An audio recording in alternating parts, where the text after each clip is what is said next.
Deborah, with her 30 years of being an entrepreneur and creating over 7 companies, knows exactly what it means to accept the mission. When you make that decision, when you accept the mission to become a solopreneur, to take yourself and your talents to market, then you embrace a life of not only unlimited possibilities, but also the unknown. It's an elixir of fear and bravery that only someone who's taken the leap really understands. On our show, Deb digs deep with her guests to highlight what you, the listener, wants to know. The stories, the whys, and the hows to navigate the journey to success. Get ready to hear from some of the most incredible mission takers from Generation Z to Boomers. So sit up, perk up, and get ready to be blown away. Now here is your host, Deborah Drummond. Welcome back to the Mission Accepted podcast show. As always, we have spectacular guests. And Carl, our guest today, is no short of that word. He is going to be talking about some incredible, how can I say it, for all of you out there that might feel stuck occasionally or more than occasionally, or have kind of had their nerves rattled in the last few years. This gentleman knows from both spectrums, from corporate to consciousness, on how, why, if, and what we can do about that. But I want to take just a few minutes to thank you for being the best audience ever. And if you are joining us for the first day, let me tell you, you're in for a treat. So what is Mission Accepted? It's what we do. If you're an entrepreneur or an outpreneur or creative, if you're a singer, a dancer, an artist, if you are in media, if you are self-funding, put it that way, at some point, you made the decision to take on the mission. You may not have known what it was. It may have been an inspiration. You might have done the business plan before the business, or the business before the business plan. But at some point, you kept going for some reason, because that's what missions are. They're an ongoing process. And so there's these incredible guests that come onto our show and drop gems of information to keep you sane in that process.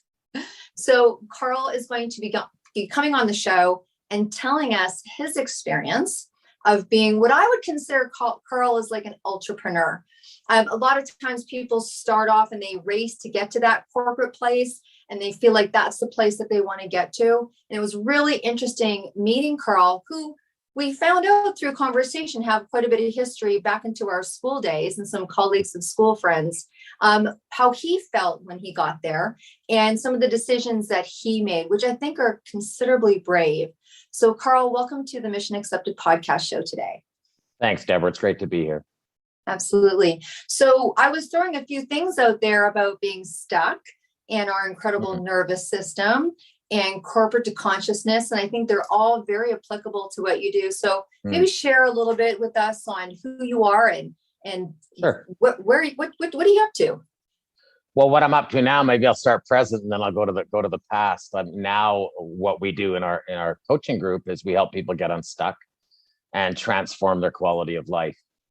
And I think if I go back to my previous life, we're sold in our culture that the path to success and happiness comes through, of course, capitalism, through finding financial success, having then the freedom to create the life we want. And I know many around me and through my life in the corporate world, I was very fortunate. I found a lot of success. I had it all. I had a great career. I was a CEO of a large food manufacturing company, making oodles of money, easily top 1% in the country.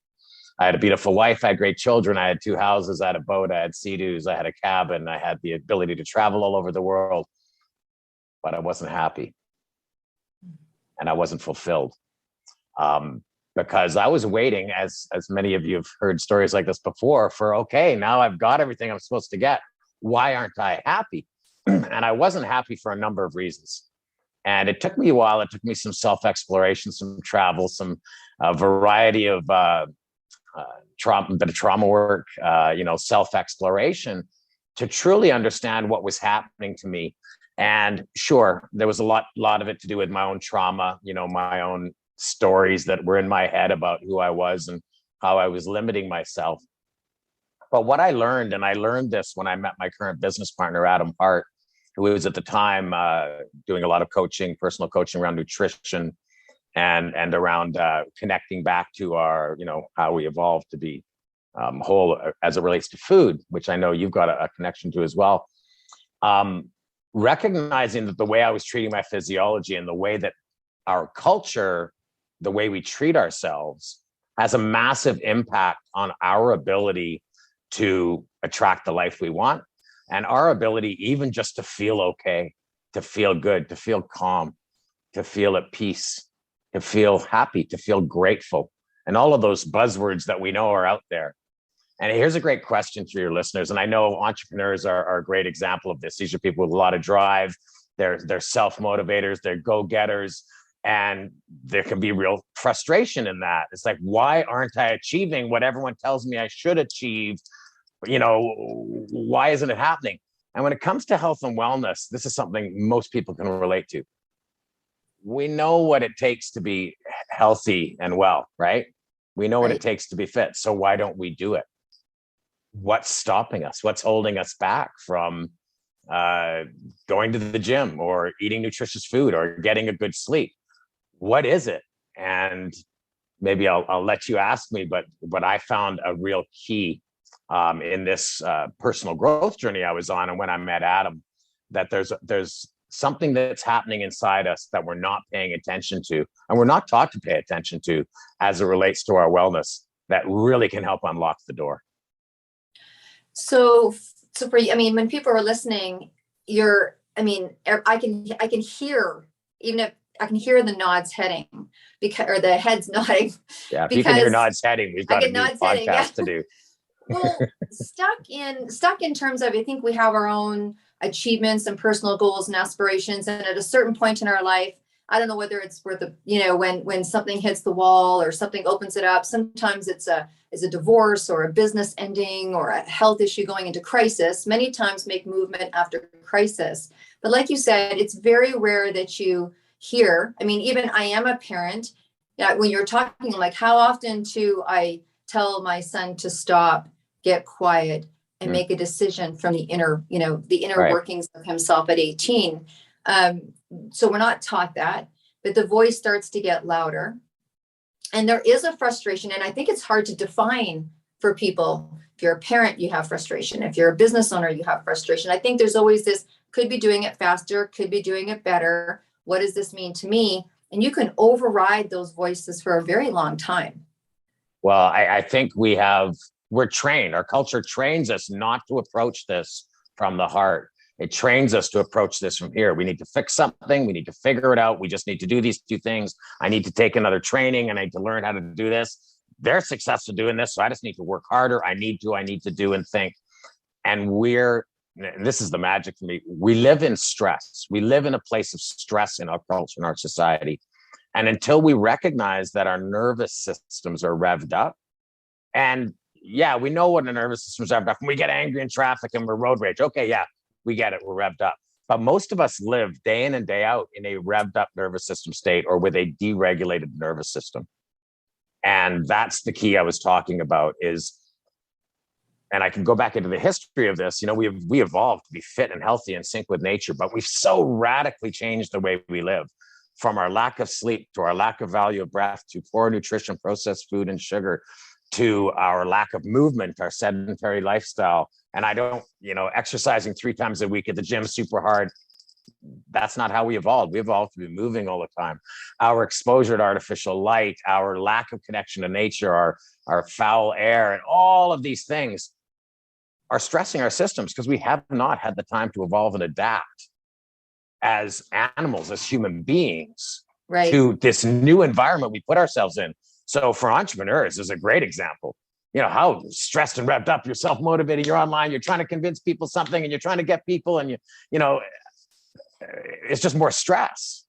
And so until we learn how to manage our stress response, like you said, just calm down. We'll try and tell somebody, just calm down. How well does that work? Right? If somebody tells me to calm down, what happens? My response is, screw you. I'm calm. I'm fine. We need tools. We need tools that are appropriate for our massively revved up lifestyles in society. And, there's great ways to regulate our nervous system, but I won't get into the whole physiology, as there's two sides: sympathetic, parasympathetic, fight or flight, rest and digest.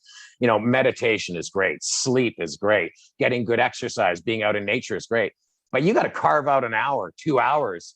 So if Mama Deborah Drummond says, just calm down, okay, I'll be back in 2 hours after I go meditate in nature, and then I'll be calm, and then I can make a reasoned decision and all that. No, we need to be able to calm down now. Right. And there are ways to do that. And we also need to start shifting that voice in our head that constantly tells us negative things about ourselves. I'm too lazy. I don't have the willpower. I'm not smart enough. I'm not good enough. I'm too fat. I'm too ugly. I'm a klutz. I just don't have time. How many times have you heard that, especially in the entrepreneur world? I don't have time. It's just too much on my plate. Well, our culture tells us, add it to the to-do list, figure it out, So, right. and we're being then sold all these ways to relieve stress, which are artificial and actually create more stress. Just eat the dozen donuts. You'll be good. You deserve it.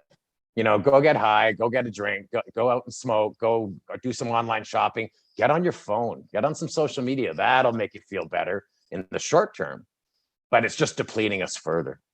So what we need in this world right now, and especially in the business world and the entrepreneur world, when you're stuck in that world of stress, you are going to be looking at your cell phone. You're going to be looking at your computer like we are now. You're going to be doing these things that are stressing your physiology because it's not how we evolved to be healthy. So what are you going to do to open the door so you can eat a healthy meal, so you can choose to exercise, so you can choose to go to bed at 9 instead of watching 3 more episodes of The Walking Dead or Game of Thrones or whatever your bag is, and there are some simple tools to do that. So, and I'll get back to my work because, hey, we all promote ourselves, right? In our coaching program, we focus on holistic wellness. So that's taking an overall approach. Let's focus on our breath, our sleep, our nutrition, our environment, our human connection, our movement, all of the key areas of wellness, because that's how we evolved to be healthy. But we first have to open the door. So I'm going to stop you a little bit there because... Sure. So actually, can I stop you 1 sec? I need to plug my computer in, or you're going to lose this beautiful face off your screen. So hang on 1 sec. All right. Well, that's awesome. I mean, that really gives us something to think about, doesn't it? So as entrepreneurs, sometimes we really feel like Carl was saying, that we are testing our nervous system, or we're piling things onto our nervous system, or it's an addition of this to help with this. And so one of the questions that I was just sharing, Carl, it's like when you're talking to people that have multiple lives, whether it's business and parenting and mom and daughter and all the things that we have that we do. And we're, like what you said, fed with do this, do this. It will take us to that place that you clearly were. I mean, there's not many people that get to claim that they were in the top 1%, right? Sure. And I think where it's kind of tough for people, and I'm kind of going back and forth with my hands here, it's tough for people is that there's a goal financially. Right. And I think what we're sold or told, I don't know, or there's some truth, not truth to it, is if we take time away from doing the productivity, right, to when people hear, just chill out, what have you, they see their bank account getting smaller, and they may not be at a place where they're like, I can't. That's where the I can't is coming from a very, maybe it's fear-based, maybe it's, maybe it's bills coming in the middle. It's I don't have time, like you say, and that's the excuse people use is I don't have time. Well, there's 2 pieces to that. First of all, is what you're doing right now bringing you that success? And if it's not, you're asking for, I don't have time because I'm working on these activities I know that don't bring me success. So forget that excuse for a minute. We need to be doing the right things. And our intuition and our gut know what the right things are. But if we're stressed and revved up, we don't listen to our gut. We're reacting. We're reacting with our stories, with our trauma-based ways of being. And we just react. And we tend to react in the same ways over and over again. And then people say to me, well, I don't have time to, start whatever practices you're going to teach me, a meditation practice or this and that. Our first foundational practice, which allows us to regulate our nervous system, takes less than a minute to accomplish. It's a breath work called heart flow.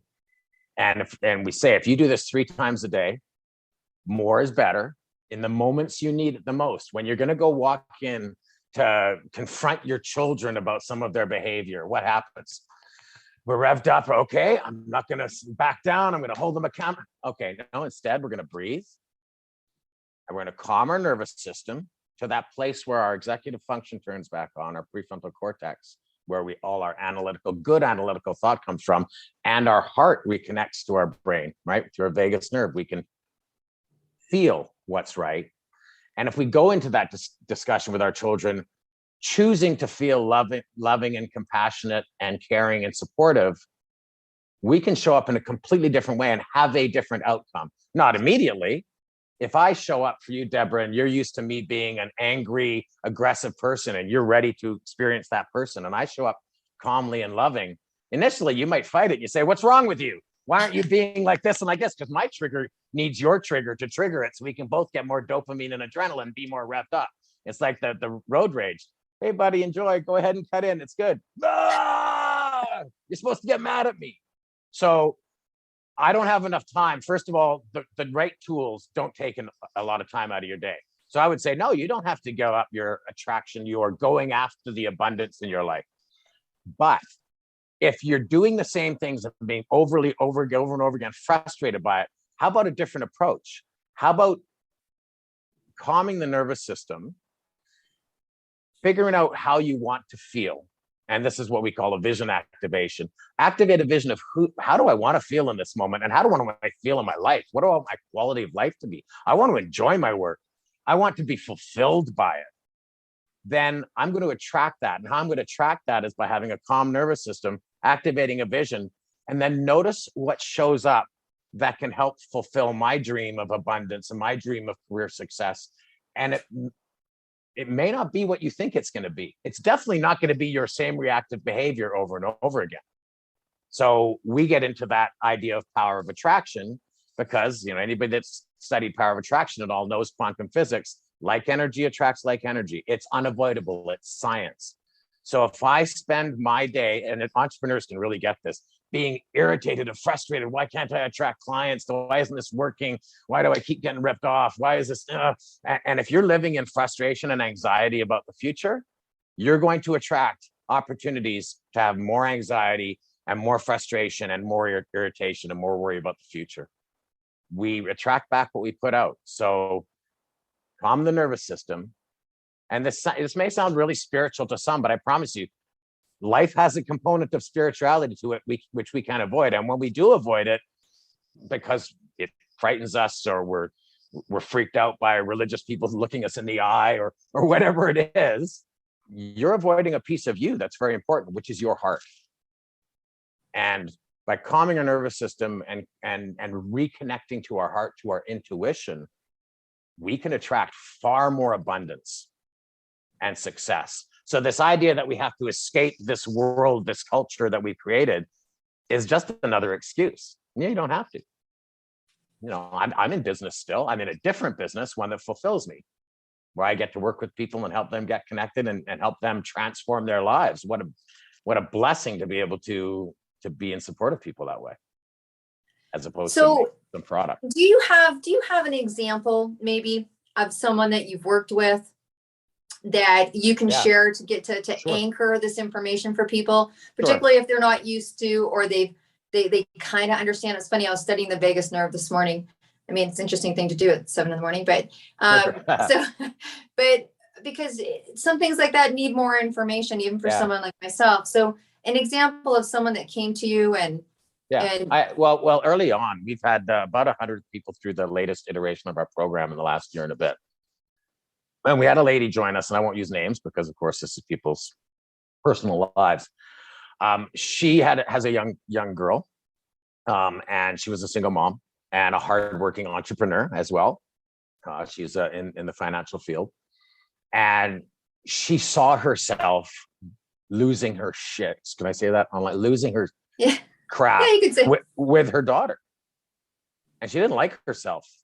She didn't like the fact that her stress was boiling up when her daughter wasn't listening, or testing her limits, or not going to bed on time, or whatever it was. And she was really upset with herself. Like, I don't want to be that person, but I can't control myself. Why? Because when you're in a revved up fight or flight state, we react. and she was in a reactive state. And through very quickly, through learning our foundational practices, our heartful breathing and our vision activation, she was able to create that little separation of noticing when her triggers come up, noticing the stress coming up, ability to put a tool in place and go, oh, I'm just going to pause for 33 seconds and breathe. Now, how do I want this to go? How do I choose this to feel? Not that you can control a situation, but we always focus back on you can control your energy. We can control our actions, our energy, and our choices. When people are revved up, they try to control everything around them. This person needs to be like that. Why were they like this? I need them to do this. I need to convince them that I need to tell my children what to do. That's us trying to impose ourselves. The only place we can impose ourselves is right here. And so once she found the space and recognized that she had the power to change her energy, to shift her energy, she started, and it took a week or two, because again, the child is used to what they were used to. What's going on? What's happening? But it held space for that child to feel their own feelings, for that child to express themselves in a safe place. Then what happens? We start to co-regulate. If I'm calm and you're angry, that anger cannot live on its own. And if I remain calm and remain compassionate and loving with healthy boundaries, because people say, oh, yeah, but then I have to just acquiesce and give in. No, you don't. You can still have your boundaries, but you can have them without the fire, without the emotion. And we will then co-regulate. And you notice this when you walk into a room with someone that's just really loving and open and compassionate and charismatic, you're just like, oh, I want to talk to that person. I want to be next to that person. I want some of that. Similarly, when we walk in a room with a narcissist, with someone that's living fully in their ego and very self-centered, it's repellent. We don't want to be in that room at that party. And this is because of co-regulation, because we will get co-regulated by that energy, by either the positive or the negative. And so what do we want to attract into our lives? I want to attract relationships which are loving and mutually supportive. And so this goes back to relationships too, and spousal relationships. If we're putting out the energy that we're not worthy, that we live in shame, we're going to attract back opportunities to feel that same way. And guess what we're going to attract? Not a very pleasant relationship. Right. This is really an energy game, and our culture does not teach that. If you can't touch it, feel it, smell it, taste it, in our culture, in our society, in Western society, it has no value. So we don't focus on breath. We don't focus on energy.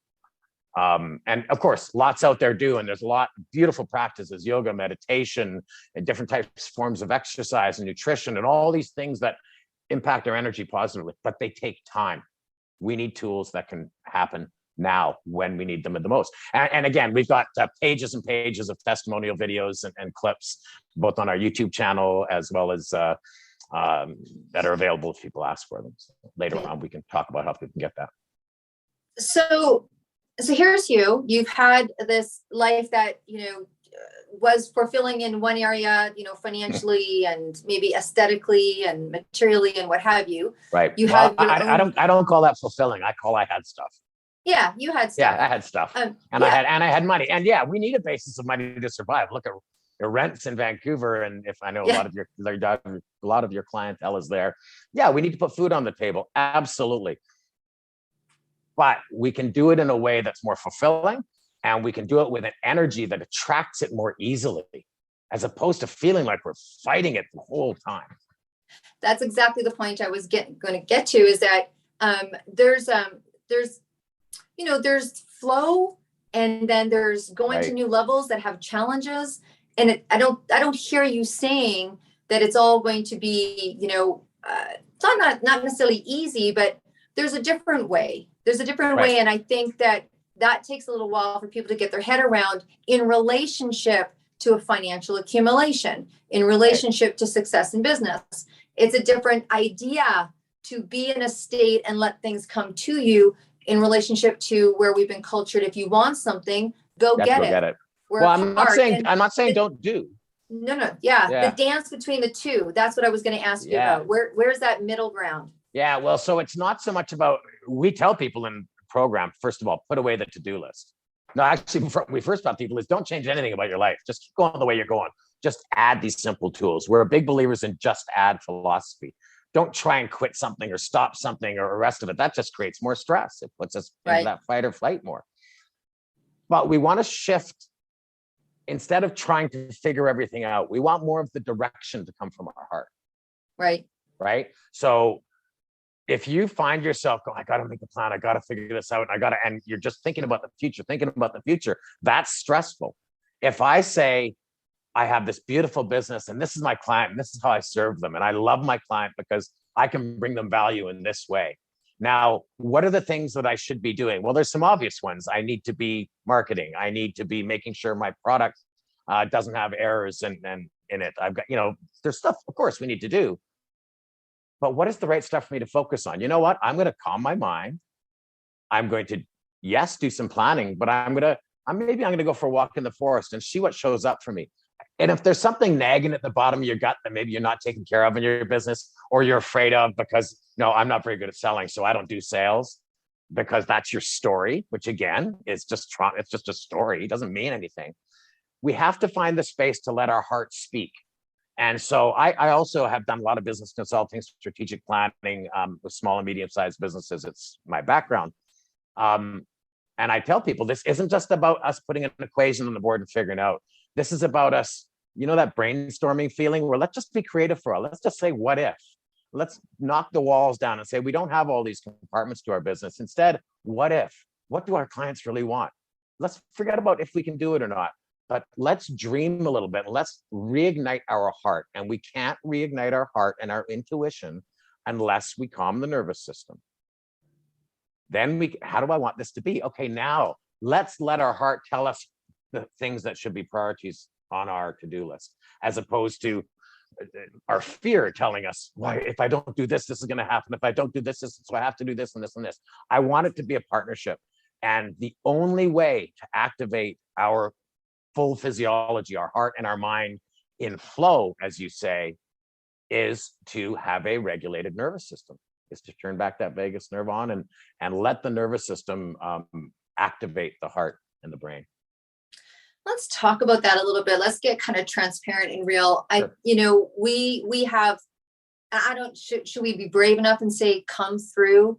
Because for some people, that's not the case necessarily. Come through a pretty major, surprising situation in the world in the last couple of years, where I don't think our nervous system had time to prepare. And then if you are an entrepreneur, or you are the caregiver of your family, or you have, it's affected you emotionally or financially, and some both. Let's face it. I don't think anyone came unscathed necessarily emotionally. There's been a lot of division. There's been a lot of things to think about. There's been decisions that we haven't had to make. So I think put aside the ups and downs of, being an entrepreneur, or ups and downs of being a parent. I think if we just take a look at our nervous system and what it's gone through and how we need to give warrant to that, then you're adding on the pressures that this has caused, and or those pressures that were there anyways.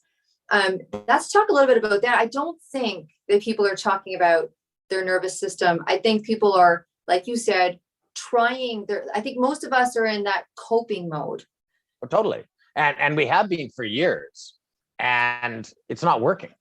We've been so lucky in the Western world, and certainly in where we live, Deborah, in BC and in Canada, in the Western United States, Western Canada, because life has been so easy. We've been taken care of. Everything is comfort and convenience, and everything's delivered to us on a platter compared to most of the world. Right. But we don't realize it. We're like that frog that's putting a pot of cold water on the stove and slowly turn the temperature up. The frog won't jump out of the water. We're the frog right now. And if we look outside and look at how we as a species over the last 200 years have, how healthy are we? Obesity is at record levels in North America, diabetes, cancer, heart disease, blood pressure, mental illness, autism. All these things are happening for a reason. They're all inflammation-related impacts. Inflammation is caused by stress.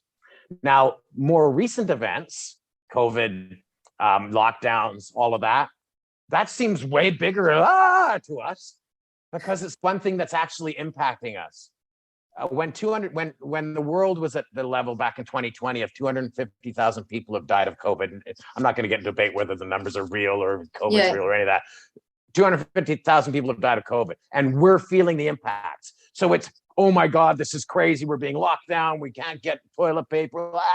Shit's going crazy. 4.5 million people, children die a year of starvation.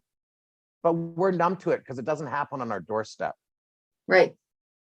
Go to Africa, go to India, go to parts of China, parts of Russia, and you'll see true stress and real impacts that should stress us the hell out. So I think we've been under a ton of stress for ever since really the advent of electricity, rubber-soled shoes. The more we become disconnected from nature, the more we've been bombarded with stress. Now, is it at what it feels like all-time levels right now? Absolutely it is. From the financial side of trying to maintain our lifestyle, because we're all still fine, compared to the rest of the world, but maintain our ritzy, glamorous, comfortable lifestyle, to the, fear of disease and all these things. Absolutely. We're just more aware of the stress now. But we're still a frog in a pot of boiling water. We need to somehow, we're not going to escape the society. I'm not going to go live although I do live in nature. I live up in the Shishwap, very purposefully, because I want to be close to nature and in nature as much as possible. But we can't all just find a cabin in a valley somewhere and live off the land. If we could, we'd probably be a lot healthier, as long as we still had access to some sort of a hospital when things went really south. But what we can do, recognizing that the stress is going to continue to hit us, recognizing we're continually going to be bombarded with it. How can I open the door to make it feel easy, to be in flow with going to my yoga practice, with connecting to shopping and preparing healthy food, to connect to valuing my sleep, to connect to being out in nature, managing my blue light exposure, allowing myself to get cold because that's really healthy for me. So how do we open the door to living within this stressful world, but getting ourselves emotionally and mentally slightly separate from it, so we can choose how we want to be instead of just being in this reactive spin like everyone else. And when you're caught feeling like, oh, I have to do this, they expect me to do this, or this is what my culture expects. That was a big problem for me. As a man, I was head of a big company, wealthy, beautiful family, all the rest of this. I can't tell people I need help. I can't ask for help. I can't cry. Do it yourself. Suck it up. Be a man. All entrepreneurs feel that these days, man or woman. Prove yourself. Now there's an aspect of wellness that's called human connection, being in a tribe, being in a community, getting support. We evolved to be healthy in a tribe, but our culture drives us apart. Do it on your own. Be an individual. Suck it up. Prove yourself. Be competitive. And so the stress has always been there. It's hard to admit it. It's hard to admit, look, I need help. And I've done that, and I feel so much better for it. I'm actually a really good crier. If say something sensitive and make me cry, you'll witness that. Oh, it reminds me of that scene in Holiday when she's talking about how she hasn't cried since she was 15, and he's like, I'm a weeper, and she's like, you don't have to be nice to me. He's like, no, a good birthday card, and I'm down for it. Right before you were talking about that, I think the word that was coming to me very much is that, and what I'm hearing you saying, and I could imagine that happens in the groups that you create, is a sense of permission. Like a sense of permission, as I think a lot of, again, we're talking a lot about parents and entrepreneurs and artists and singers, and you got to go for your break and, do all the comedy and all the comedy clubs you need to before you find your first break, and do your, 1000th podcast before you get your first break, and all of those things that we hear and we read and we input and take in. It's a bit of a solo journey. And what I hear you say is that you're giving some allowance and some permission to be able to admit that's even going on. Sure. Yeah. And recognizing that all the stuff we've been taught and all this stuff, our culture's done what it's done because that's how it's progressed. But it quite frankly doesn't so much care about your personal wellness and personal abundance. It cares about keeping the money and the power where it is, and the economy going. It's all about, let's grow the economy by 2 or 3%. My feelings of gratitude and feelings of quality of that's very little to do with the gross domestic product. It has a lot to do with me and how I treat myself, and how I love myself, how I tell myself I'm worthy.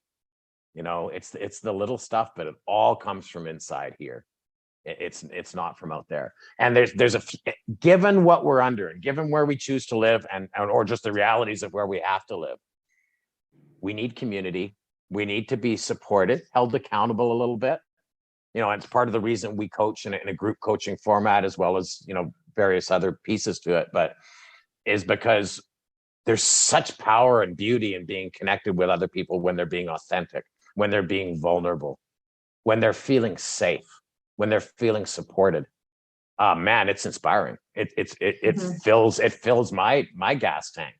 And how many entrepreneurs out there are doing it all on their own? At the end of the day, they're just feeling alone, and nobody really understands what I'm going through. And now I got to go home and take care of the kids. And then I got to do this, and constantly taking care of other people and taking care of other people's emotions, and never any time for ourselves. I think you nailed it on the head when you said that your gas tank is full.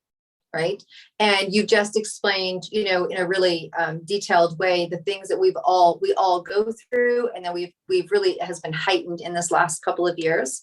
And then this explosion. I mean, I've been an entrepreneur for 30 years. I've watched what's happened in the last 2 years of people really taking on business for themselves. Or they talk about the Great Resignation, where people have resigned and they're like, hey, I'm going to work for myself, because you know what? I actually liked being home with my kids. I actually liked being home with my spouse, compared to those that couldn't wait to get back to the office. But there was this whole world of, I can do this on my own.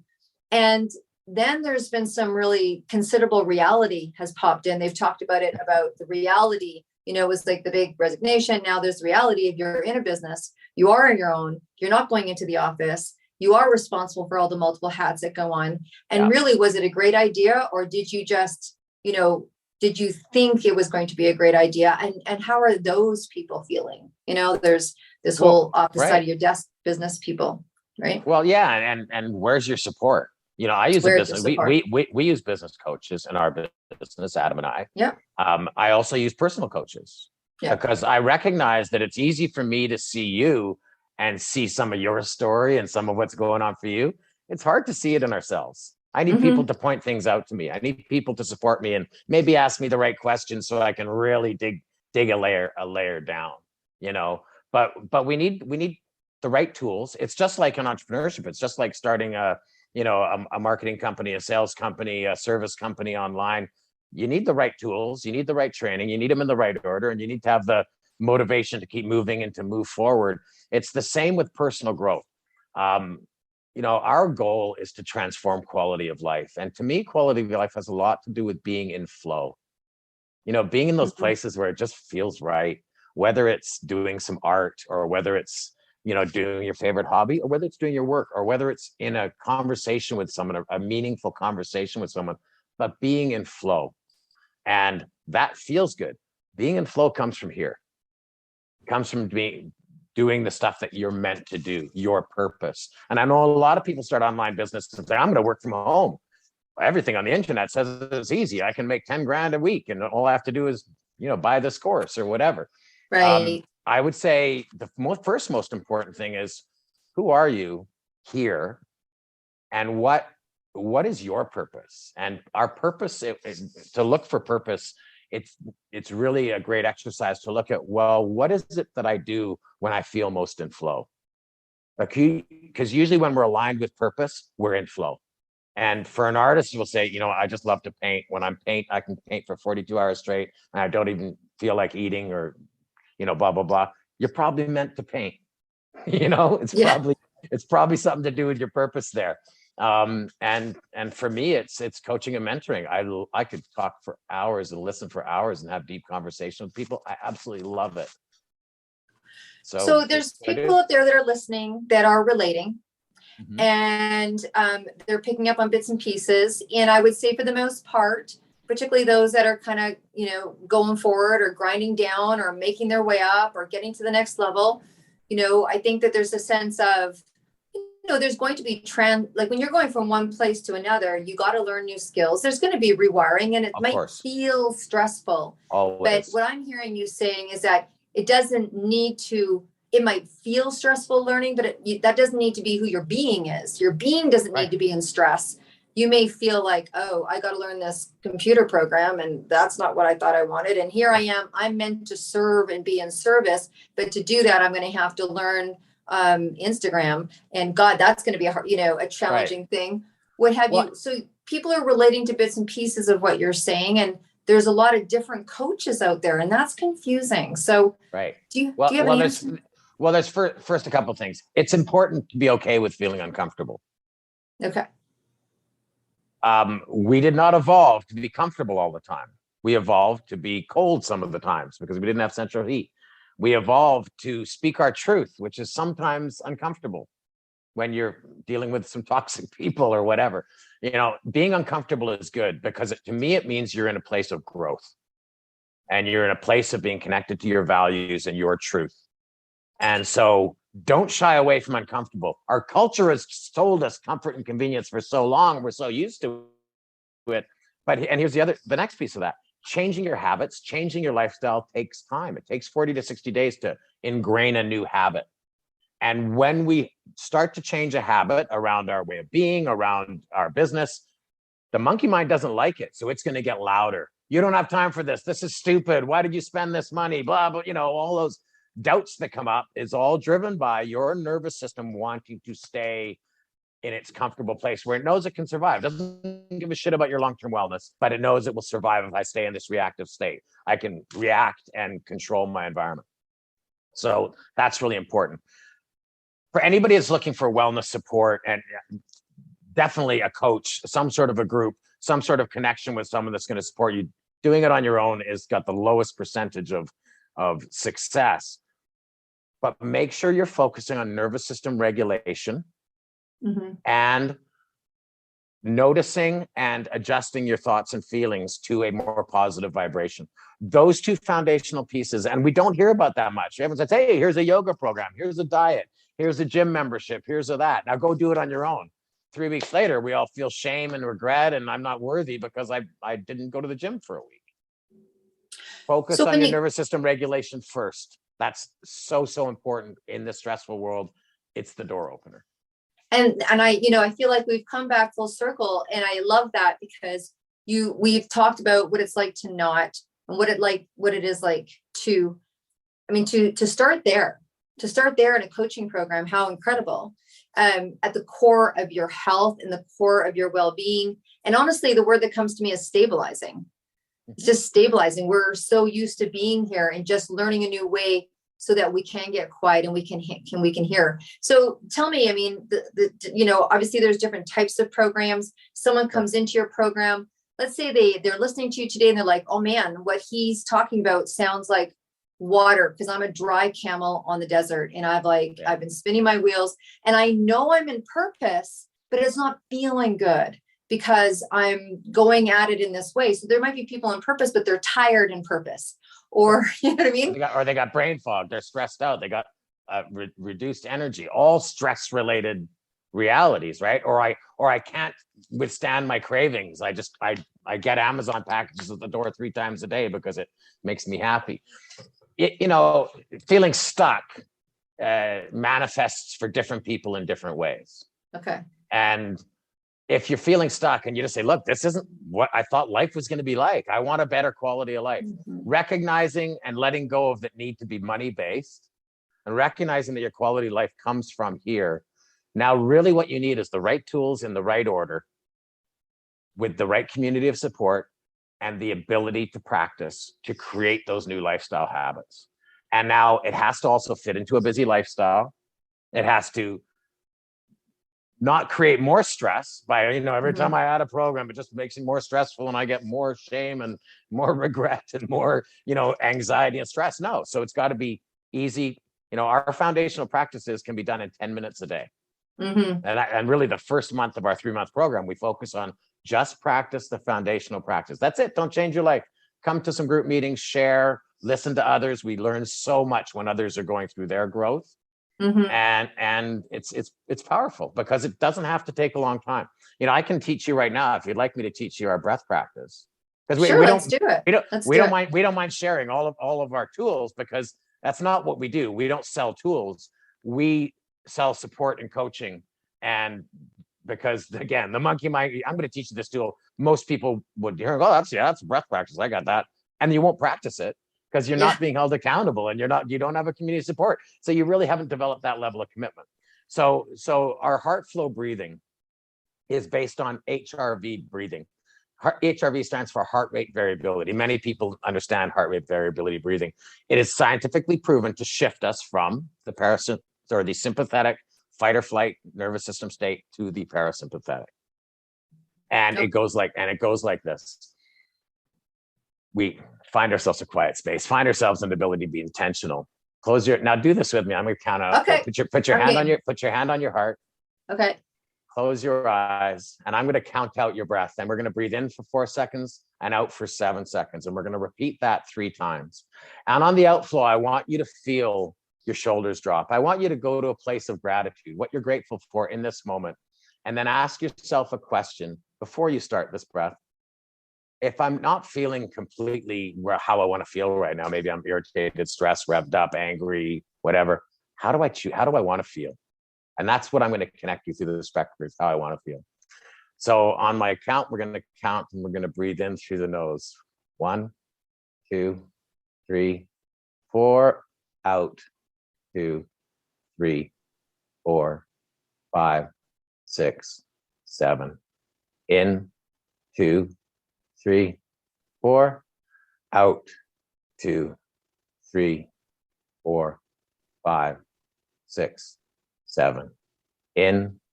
2, 3, 4. Out. 2, 3, 4, 5, 6, 7.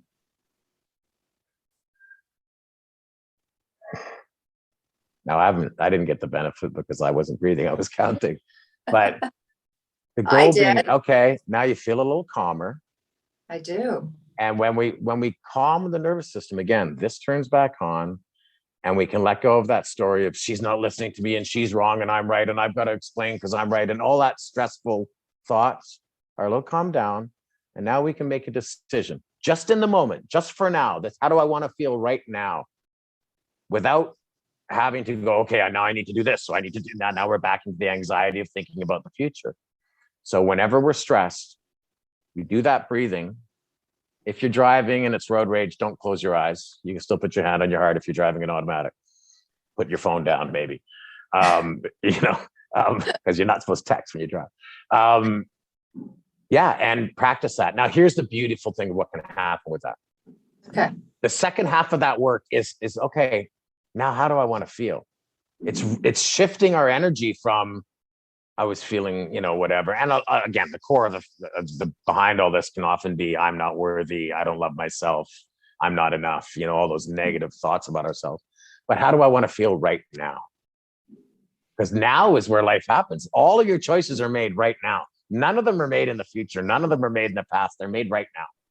And so that's a super, super powerful practice. And like I said, the beautiful thing about what happens is if you practice this 3, 5, 6 times a day, morning, night, when you get up, when you go to bed, a couple, 3 times through the day when you're feeling stressed, you're training your nervous system to stay in that rest and digest state more and more often.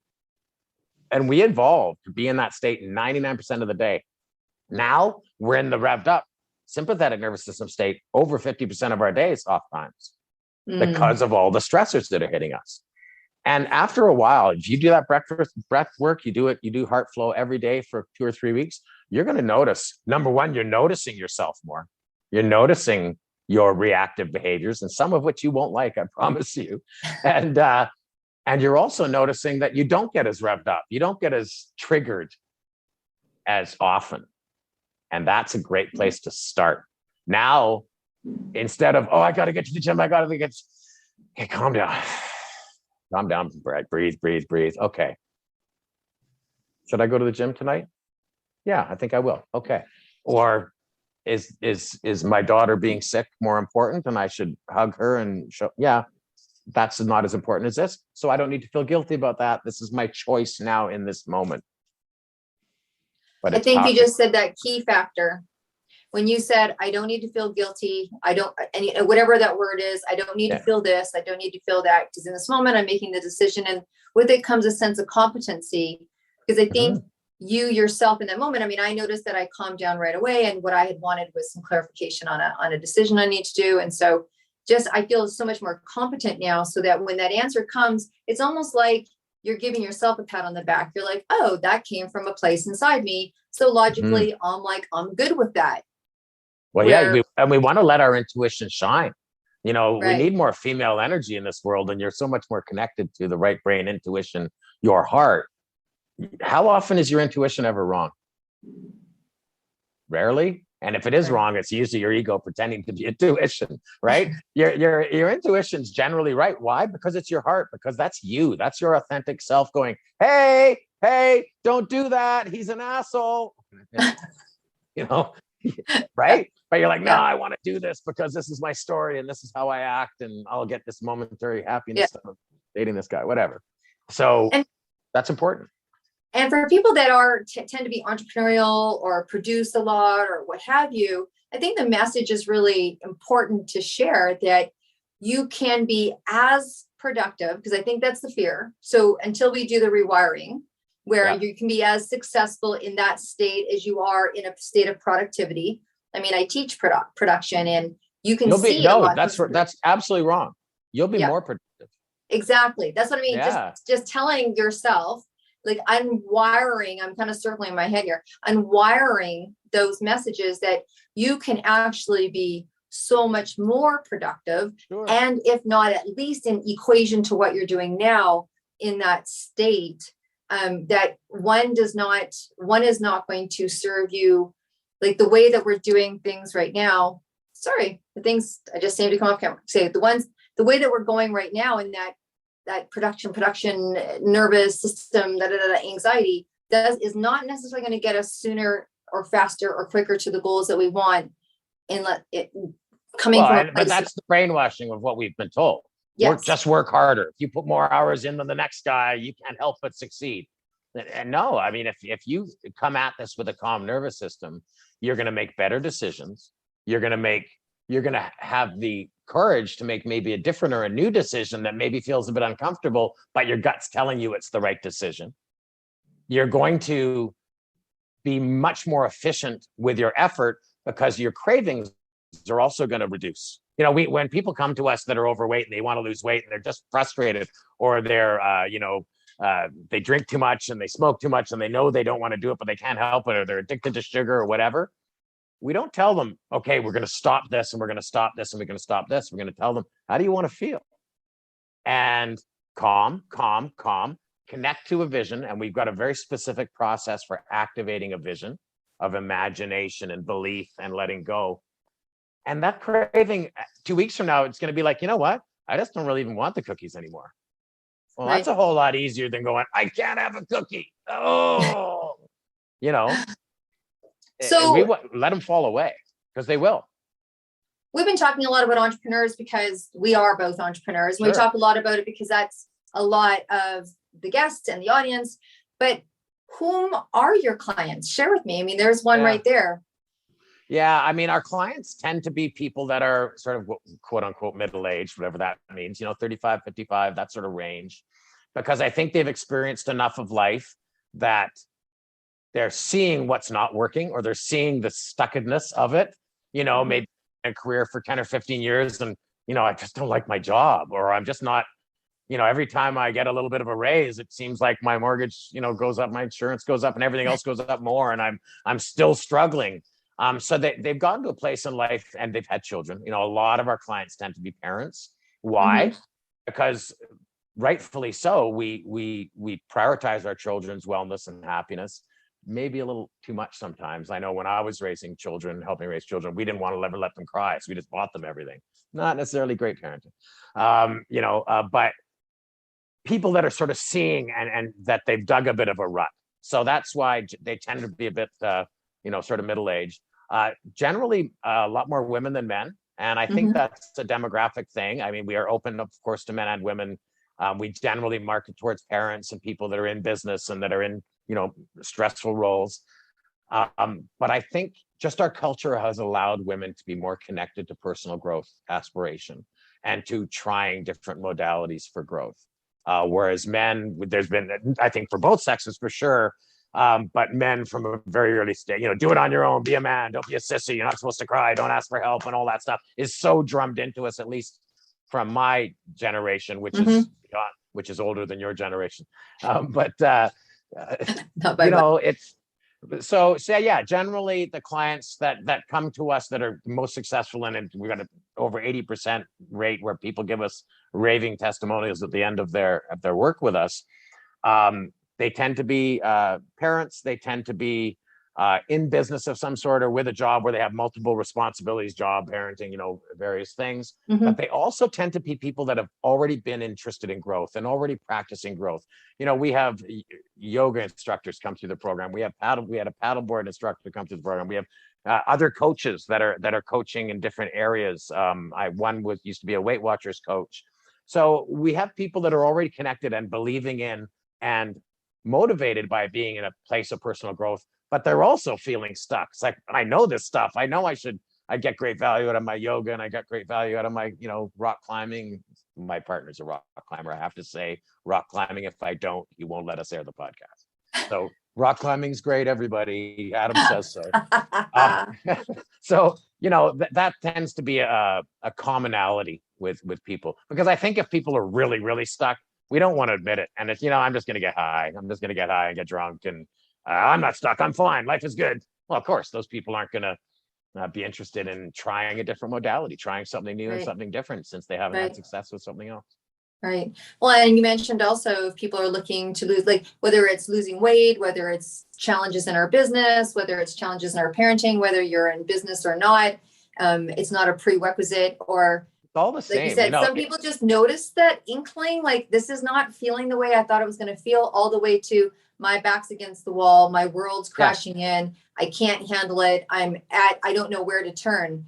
Everything on that spectrum for me, when you talk, because it just comes back to self, would be worth reaching out for, I would think. Yeah, I mean, we started out really focusing on ourselves as a wellness, health and wellness program, but we very quickly realized that the basis of the resilience and the robustness of our nervous system supports abundance in every aspect of our life. Our quality of life, yes, a lot of it is tied to being healthy and fit and ability to do things and experience things and see and taste and smell and, enjoy life. But our attraction of abundance, our attraction and ability to be in a healthy, supportive relationship, our ability to be a great parent, and, that great parent that's inside all of us, and we really want the best for our children. Well, it's not about telling them, we know that, we've learned that, our ability to have really anything we want in life, even just peace of mind and calm. I just want to be at peace. I just want to be relaxed. I just don't want to be anxious all the time. I just don't want to be depressed all the time. All of that stuff is tied to, number one, our nervous system regulation, and number two, our ability to shift our energy to being in a positive state. So when somebody says to you, just cheer up, be positive, man, that sucks. I hate it when people say that. But give me a tool that helps me to train myself to be that. That's what we need. Wow. Well, I have to say that I feel full just from this conversation, right? And I think one of the things that the word, again, I don't know why words are coming to me while I'm talking with you, but honestly, validated, just having people be able to sit back and go, well, I'm not alone. I'm not the only person that's feeling like multiple personalities. It's like you're this person to this person, yet you carry with you who you go. And I don't think being stuck is an unusual feeling for anyone, particularly in business, or I would even go as far as saying separated from yourself, where you get so caught up in the productivity and the needs of the business. I was just sharing this with someone yesterday who I used to own a spa for, 27 years, and she owns a spa. And I'm like, I said, the magical moment, I was doing this big treatment called the Kaya Kelp, my teacher from India. It's a big, And I was telling her, because I do that treatment, and when I had it done on me was the first time, and my business was probably 18, 19 years old. It was the first time in this holistic treatment that my teacher talked to me about my business as if it was an entity outside of myself. And it was confusing for my brain. I'm like, well, I don't know. She's like, what would you like to say to your business? And I'm like, well, that's a little funky. And she's like, what do you mean? I'm like, what? I'm going to talk to myself? She says, no, awesome. You're going to talk to your business. So, we're in a big ceremony and I'm in this big chakra bath. And she's like, what would you like to tell your business? I'm like, oh, well, let me tell you, business. I like you to make more money and a little easier if we're going to have a real conversation. But it was the first time I saw myself separate from my business. And as an entrepreneur, it's so easy. I've been one for so long. You get so absorbed in being your business that it is hard to step outside yourself and see, if you are really uncomfortable today. And then, well, wouldn't we all like to take all week off? But, those kind of things. So I think for me, when I really feel like acknowledging the separation that can happen. And here's another piece of that, which I think you might find powerful. In our work, and what we find is really powerful, is as we practice this, you start to be able to separate yourself from your thoughts and feelings. Because truly, how often do we spend ruminating on thoughts of anxiety and thoughts of worry, and feelings of irritation, or life's not fair, or that person's an asshole, or whatever? Once we can separate ourselves from those thoughts and feelings, we can let go of the triggers that they attach to. And we then have choice. And when we're stuck in thoughts and feelings, we have very little choice. And our choices tend to be our cravings. And then we get to the end of our day and we say we're depleted and we're bummed out because we went through another day of doing the same things. And I didn't want to go to bed drunk. And tomorrow I'm going to do this and this and this and this. And then we wake up in the morning and we get into our habit and we have our Baileys and coffee, and then we're back down the same slide again, And so when we can find that separation from our thoughts and feelings, we really open Pandora's box. We open a world of opportunity, but it just takes a little practice, and it takes the right tools. That's it. Yeah. And it takes the right people. Like it takes the right people, right? Like you said, it takes the right people. And there's lots of this kind of stuff online, but absolutely. It is not the same. It is not the same as being in community while you're going through a health and wellness transformation. Yeah. And look, I think everybody should have coaches and mentors in their lives, and it doesn't need to be me. Right. It needs to be the person that you're connected with. It needs to be a person that you feel you can trust. It needs to be a person that you feel is going to help lift you up, and it's going to help you, accelerate your growth and get you to that place of happiness and quality of life. And so don't be afraid to ask for help. Don't be afraid to tell somebody, hey, I'm struggling. It's tough for someone with mental illness to hear that, because I appreciate it. Someone that's in the deep, dark hole, it's probably the hardest thing to do is to reach out, but it's necessary. That's how we thrive. Absolutely. So look, please tell people, how can they reach you? How can they get more information? Where can they go? Right. Well, if you're interested in more about what we do and what our program, you can go to our website.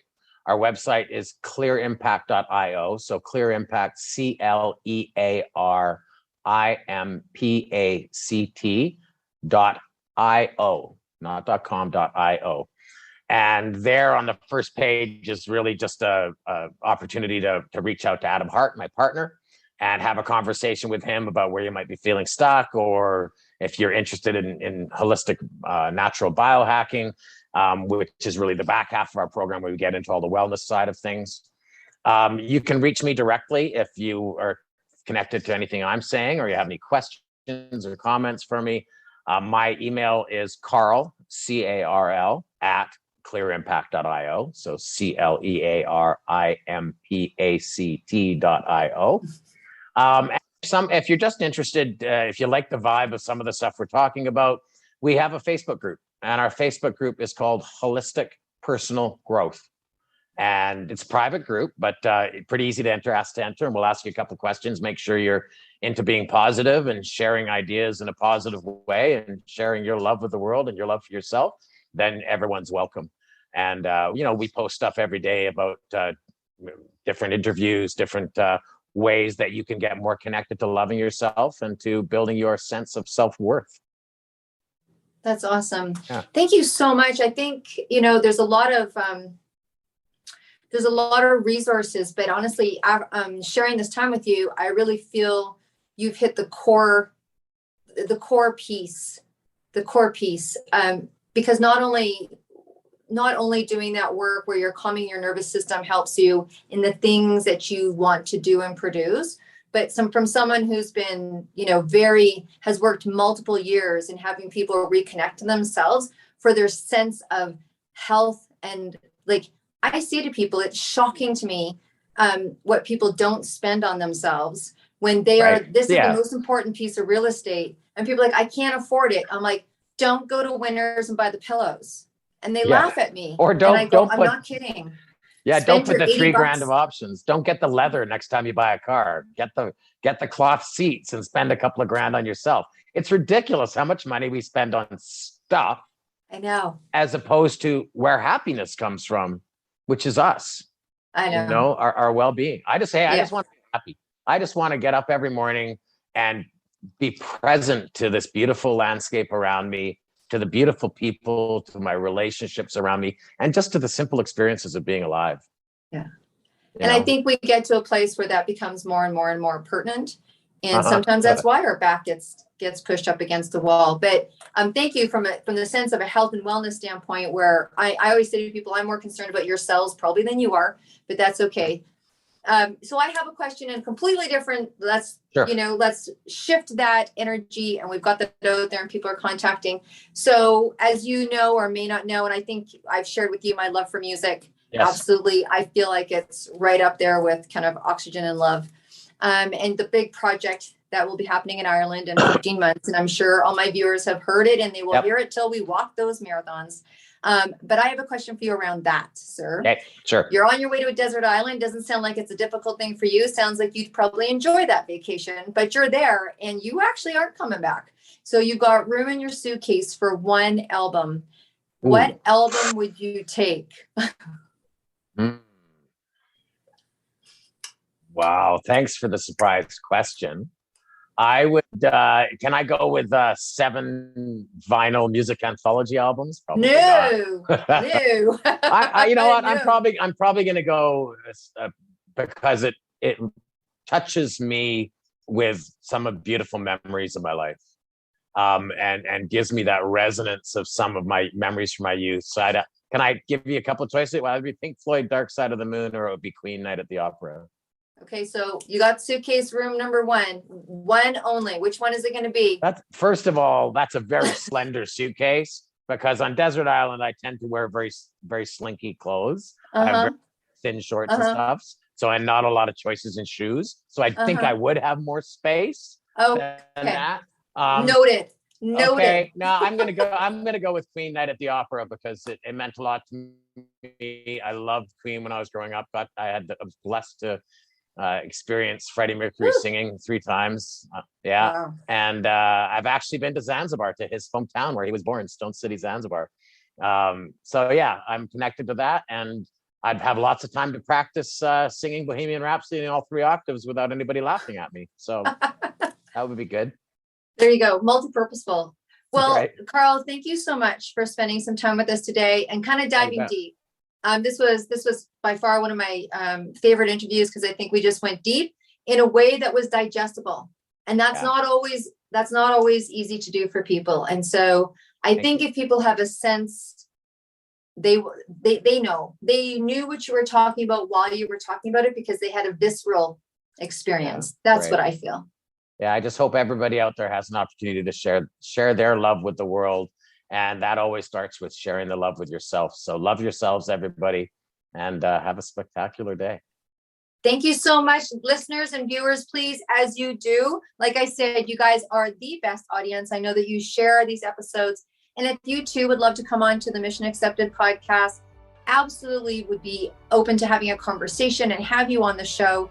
Keep in mind, we do 1 week a month for that incredible Gen Z generation. The Gen Z is Us weekly show. So if you are, or you know, a Gen Z that would like to get themselves on the show, we'd love to hear and start bridging all of these generations together. Thanks again, and we'll see you next week. Bye for now.